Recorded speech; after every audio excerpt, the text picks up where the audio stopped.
Salam sejahtera Malaysia. Denyut nadi suara rakyat bergema di channel ini.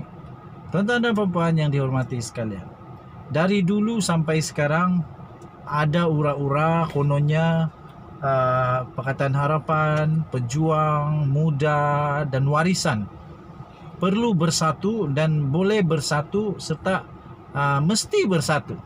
Mesti bersama-sama bergabung untuk menjadi satu kuasa politik yang satu-satunya boleh menyebabkan, boleh membantu untuk mereka menang, mengalahkan Barisan Nasional, of course, dan satu lagi Perikatan Nasional. Tuan-tuan dan puan yang dihormati sekalian, sebelum itu kamu boleh komen apa pendapat kamu, perlu atau tidak untuk keempat-empat entiti politik ini untuk bergabung bersama untuk mengalahkan Barisan Nasional dan Perikatan Nasional, iaitu bergabungnya Pakatan Harapan, kemudian Pejuang, Muda dan juga Warisan. Ada satu artikel yang saya ingin kongsikan yang best amat ini, daripada Malaysia Deadline. Politik rentas parti jalan lain untuk pembangkang benam UMNO PRU 15.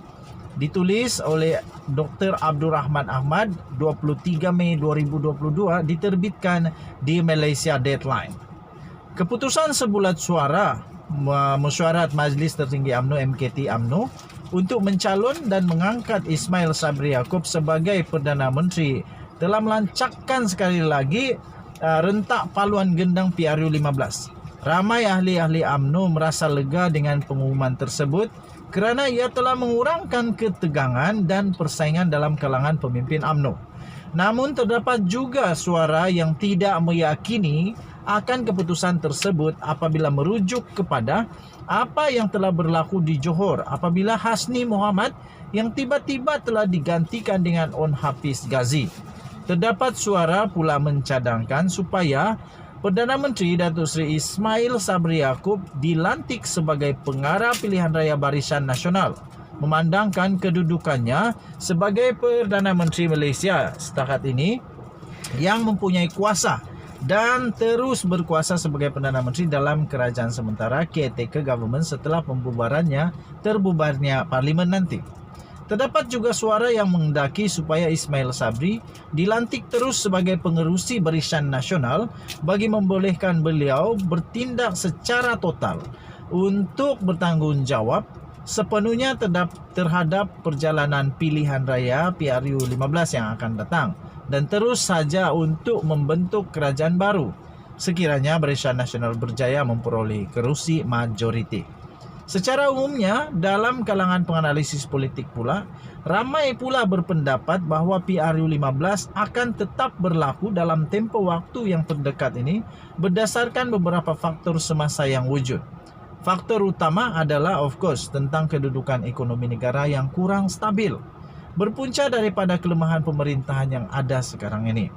Penganalisis telah melihat bahawa kerajaan campuran yang mempunyai majoriti tipis begitu mudah untuk berlakunya pergolakan politik dan situasi ini tentunya akan menyebabkan para pelabur hilang keyakinan dan menjauhi pasaran pelaburan Malaysia.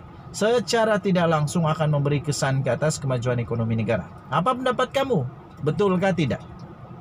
Dalam pada itu, desakan untuk kluster mahkamah juga merupakan antara faktor yang berpotensi ke arah perencanaan PRU 15. Kluster mahkamah dilihat begitu gairah untuk mempercepatkan PRU 15. Golongan ini, iaitu kluster mahkamah ini, rata-ratanya terdiri daripada elit politik UMNO, sedang mengalami tekanan peribadi berkaitan dengan kes perbicaraan mereka di mahkamah. Pada perkiraannya, mereka sedang bertarung dengan usaha untuk membebaskan diri mereka daripada dijatuhi hukuman. Jalan terbaik untuk membebaskan diri mereka dikatakan adalah dengan melalui kuasa yang diperolehi dengan kemenangan daripada PRU 15. Bagi kluster mahkamah ini, momentum yang berlaku hasil daripada kemenangan besar dalam pilihan raya negeri PRN Melaka dan PRN Johor seharusnya dimanfaatkan sebaik-baiknya bagi mengembalikan semula UMNO BN ke puncak kuasa pemerintahan. Kemenangan UMNO BN pada anggapan kelas di mahkamah merupakan peluang terbuka untuk kes-kes mereka digugurkan. Faktor lain yang juga tidak kurang pentingnya adalah perpecahan dalam kalangan parti-parti pembangkang. Parti-parti pembangkang yang terdiri daripada Pakatan Harapan PH dan Perikatan Nasional PN. PN walaupun merupakan sebahagian daripada kerajaan namun dianggap sebagai pembangkang oleh Barisan Nasional, khususnya dalam realiti persaingan di dalam PRU 15. Sebagaimana berlakunya di dalam PRN Melaka dan PRN Johor, serta parti-parti kecil seperti Muda, Warisan, Pejuang, Putra dan lain-lainnya. Parti pembangkang masih berusaha untuk mencari titik pertemuan untuk menjalinkan kerjasama antara mereka.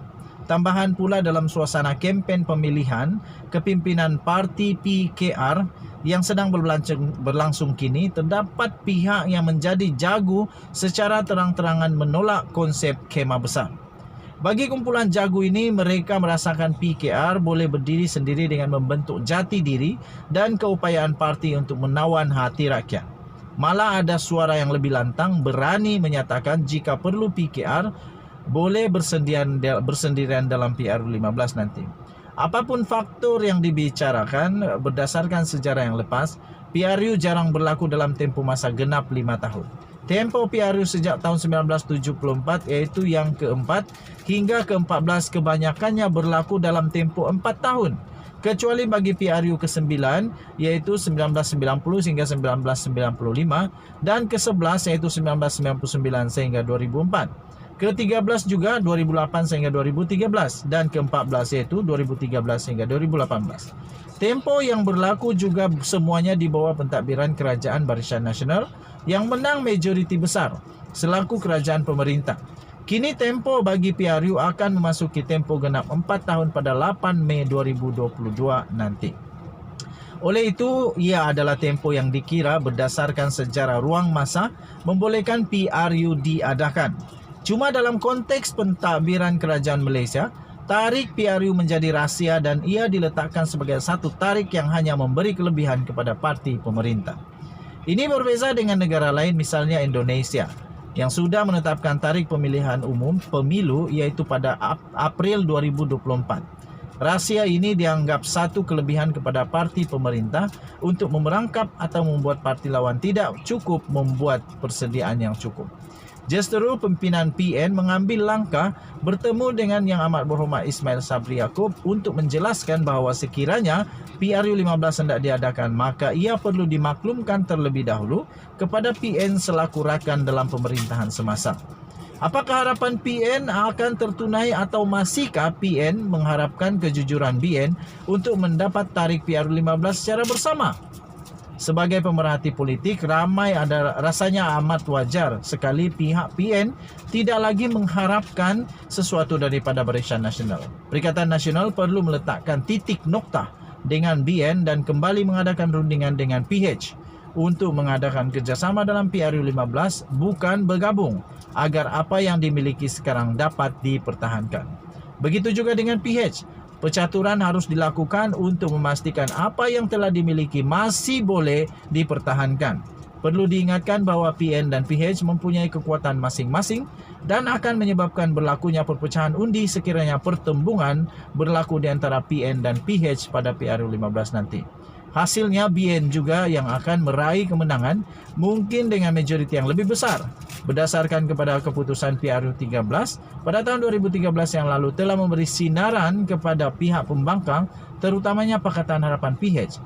Iaitu PH belum lagi ditubuhkan pada ketika itu untuk terus berusaha meyakinkan rakyat untuk membentuk sebuah kerajaan baru yang lebih peduli rakyat. Dalam masa yang sama, rakyat juga telah didedahkan dengan berbagai penyelewengan yang telah dilakukan oleh kerajaan BN terutamanya oleh Perdana Menteri sendiri iaitu Najib Razak yang terlibat secara langsung dengan skandal 1MDB. Begitu juga dengan kes Felda dan tabung haji yang dilihat mula memberi kesan kepada kedudukan kewangan kepada kedua-dua institusi ini.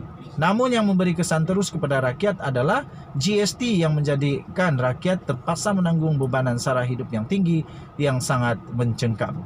Setelah PAS mengambil keputusan untuk keluar daripada Gabungan Pakatan Rakyat PR pada tahun 2015, maka tindakan pantas telah dilakukan untuk membentuk pakatan baru iaitu Pakatan Harapan yang dianggotai oleh PKR, DAP dan Amanah pada tahun 2015.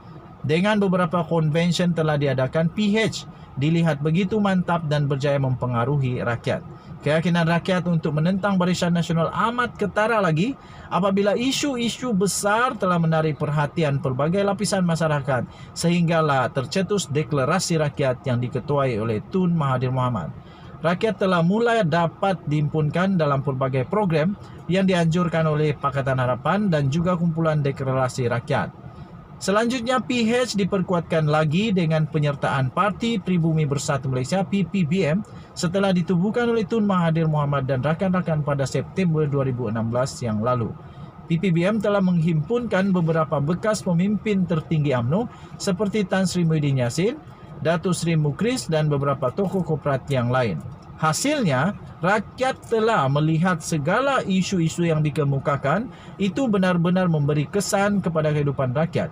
Maka lahirlah fenomena rakyat menolak kerajaan Barisan Nasional di seluruh negara. Maka apabila PRU14 berlangsung, rakyat dengan penuh keyakinan memberi kepercayaan kepada kerajaan baru PH untuk memerintah. Ditulis oleh seorang penulis, merupakan Ketua Pegawai Eksekutif Human Resource Academy. Ditulis oleh Dr. Abdul Rahman Ahmad pada 23 Mei 2022 telah diterbitkan di Malaysia Deadline. Untuk mendapatkan berita lengkap, kamu boleh masuk ke Malaysia Deadline. Malaysia kita punya, kita jaga kita. Jangan lupa tekan butang subscribe, like dan share. Kita jumpa lagi. Selamat petang Malaysia. Bye-bye.